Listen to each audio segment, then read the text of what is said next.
Jadi, strategi Rubik Code ini ialah merupakan suatu strategi yang dilakukan oleh seorang pendidik dan guru untuk menyampaikan suatu materi dengan cara membaca dengan keras dan secara berulang-ulang.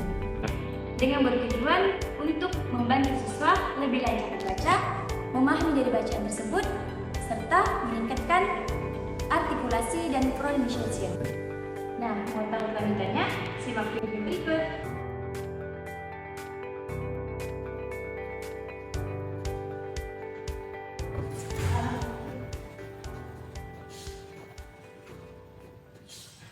Bismillahirrahmanirrahim. Assalamualaikum warahmatullahi wabarakatuh. Waalaikumsalam warahmatullahi wabarakatuh. Apa kabar anak-anak semua? Alhamdulillah baik, Bu. Udah pada makan pagi ini? Belum. Makan nanti ya.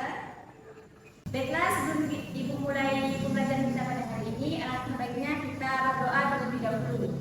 Kepada Ketua Kelas Yudi Maulana diharapkan untuk memimpin doa. Baik, sebelum belajar, marilah kita berdoa. Doa dimulai. Doa selesai.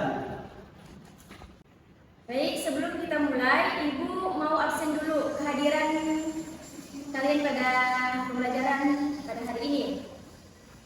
Bu absen ya. Bella Savitri, Yudi Maulana, Asri Pratiwi, Amoy, Devi Savitri. Ya, siapa hari ini tidak masuk anak? Aibi Saputra. Kenapa dia? Oh, sakit. Semoga teman kalian yang bernama Aibil diberikan kesehatan oleh Allah Subhanahu Wa Taala. Insyaallah ya.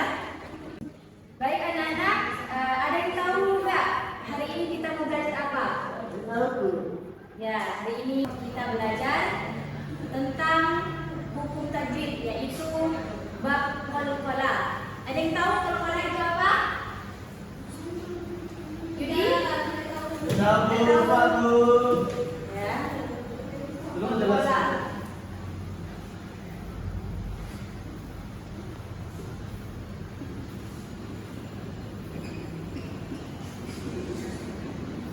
Jadi hari ini kita akan belajar tentang hukum tajwid, yaitu qalqalah. Nah, qalqalah itu adalah getaran suara yang terjadi ketika mengucapkan huruf yang sukun sehingga menghasilkan panggilan yang kuat, baik karena sukun yang asli maupun karena dihentikan. Nah, tujuan pembelajaran kita pada hari ini adalah agar kalian tahu dan bisa melafalkan ayat-ayat suci Al-Quran dengan baik dan benar, dan serta kalian bisa mengamalkannya di kemudian hari. Jadi, ada yang tahu nggak qalqalah itu apa? Tahu, Bu. Jadi, qalqalah itu adalah getaran suara yang terjadi ketika mengucapkan huruf yang sukun sehingga menghasilkan pantulan yang kuat, baik karena sukun yang asli maupun karena dihentikan. Sebelumnya ibu tanya dulu nih, huruf qalqalah ada berapa? Ada 5 Bu. Ya, Bella sebutin berapa? Yang kita baju di toko. Baju di toko yaitu Ba, Ji, dan Ko. Nah, jadi itu ya huruf-huruf qalqalah. Terus huruf qalqalah itu terbagi menjadi berapa? 2, Bu. Ya, sebutkan satu. Kubro dan subro. Ya, kubro dan subro. Jadi yang dinamakan kubro, qalqalah kubro dan subro itu ialah qalqalah kubro, yaitu besar.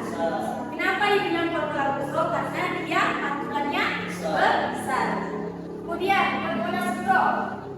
Qalqalah subro adalah qalqalah yang kecil. Kenapa dia dibilang atau diartikan qalqalah kecil? Karena dia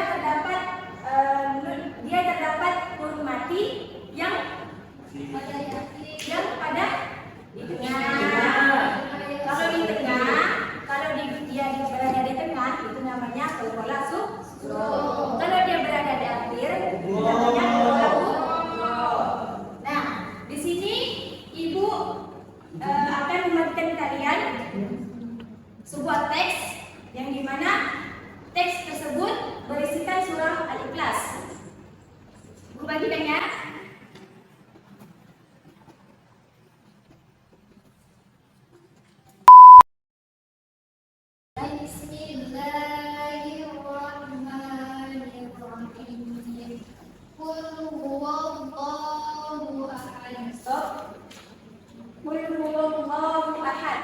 di bagian lafaz yaitu ahad. Itu kol-kola apa? Itu kol-kola kubro, Bu. Kenapa dibilang kol-kola kubro? Karena dia terletak di akhir. Ya, lanjut. Allahu Samad. Stop. Di bagian Allahu Samad. Nah, jadi di bagian somad yaitu kol-kola kubro. Karena kenapa dia dibilang kol-kola kubro? Karena dia panggilannya berada di akhir kalimat. Lanjut adalah Lam yalid wa lam yulad. lam yalid. Lam yalid yaitu apa ya? Kol-kola sugro. Kenapa dia dibilang kol-kola kubro? Karena dia terletak di tengah. Di tengah panggilannya terletak di Dan panggilannya kecil. ya. Walam yulad itu kol-kola. Walam yulad itu kol-kola kubro. Kenapa dia dibilang kol-kola kubro? Karena dia terletak di akhir kalimat. Ya, lanjut adalah Walam yakun lahu kufuwan ahad. di bagian lafaz ahad. Ahad yaitu kol-kola kubro. Kol-kola kubro. Nah, kenapa dia dibilang kol-kola kubro? Karena dia pantulannya besar dan pantulannya berada di akhir kalimat. Dari bacaan teman kalian tadi, Ibu harap kalian dapat mengerti makna dari ayat-ayat yang sudah dibacakan oleh teman kalian tadi. Bahwasanya kol-kola itu terbagi menjadi dua, yaitu kol-kola sugro dan kubro. Nah, di sini Ibu minta satu orang perwakilan dari kalian untuk menyimpulkan dari penjelasan dari awal sampai akhir mengenai kol-kola sugro dan kol-kola kubro serta pengertiannya. Ibu minta satu orang perwakilan, siapa? Ya, Bella lagi ya hari ini. Bella ke depan berdiri di sini hari ini. Terus menjelaskan. Beda. Oh, tadi segini beda. Nah, jadi saya akan menjelaskan tentang kol-kola kubro dan kol-kola sugro. Kol-kola kubro adalah kol-kola yang terdapat di akhir kalimat dan bunyinya itu besar pantulannya.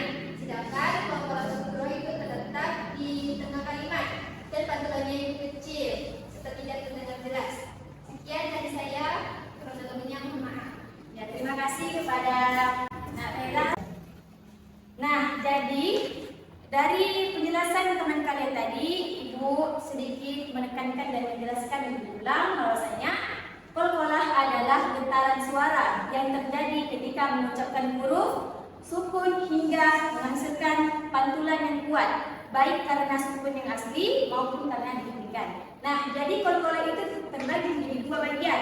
Yang pertama kol-kola sugro dan yang kedua kol-kola kubro. Kol-kola sugro yaitu artinya kecil. Dia pantulannya berada di tengah kalimat. Sedangkan kol-kola kubro ialah pantulannya besar. Kenapa dibilang besar? Karena pantulan kol-kola kubro ini berada di akhir kalimat. Nah, mungkin hanya itu yang dapat Ibu sampaikan pada pembelajaran kita pada hari ini. Ibu harap kalian dapat mengerti dan dapat memahami apa yang telah Ibu sampaikan, dan Ibu harap kalian bisa mengamalkannya di kemudian hari. Baiklah, untuk mengakhiri pelajaran kita pada pagi hari ini, alangkah baiknya kita berdoa terlebih dahulu. Kepada ketua kelas untuk memimpin doa. Baik, sebelum kita pulang, marilah kita berdoa dimulai. Berdoa selesai. Ya, terima kasih kepada saudara Gimana. Ibu akhiri pada pelajaran pagi hari ini. Ibu ucapkan terima kasih kepada anak-anak. Ibu akhiri. Wassalamualaikum